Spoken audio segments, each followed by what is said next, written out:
నిన్న ఒక న్యూస్ వచ్చింది నవోదయ స్కూల్ గురించి మహబూబ్నగర్ పార్లమెంట్ మా నారాయణపేటని గుర్తుపెట్టుకోవాలని నారాయణపేట ఇవ్వాలని కూడా నా తరఫున మేము మిమ్మల్ని కోరుతున్నాం.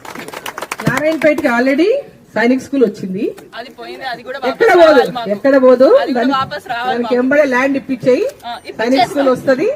నవోదయ స్కూల్ మహబూబ్నగర్లోనే ప్లేస్ చూస్తారు జిల్లా మొత్తానికి, అంటే పార్లమెంట్ మహబూబ్నగర్ పార్లమెంట్ మొత్తానికి కాబట్టి అది సెంట్రలీ లొకేటెడ్. ఎక్కడ అవకాశం ఉంటే అక్కడ జిల్లా కలెక్టర్ తోటి మాట్లాడినా ప్లేస్ అందరికి సూటబుల్ ఉండే ప్లేస్ కూడా కావాలి. దానికి 10 ఎకరాలు మినిమం ఉండాలి కాబట్టి దానికి నవోదయ స్కూల్ గురించి మరి మహబూబ్నగర్ జిల్లా మీద వచ్చింది కాబట్టి మహబూబ్నగర్ జిల్లా అంటే కూడా ఇప్పుడు మహబూబ్నగర్ జిల్లాలో 3 ఉన్నాయి నియోజకవర్గాలు.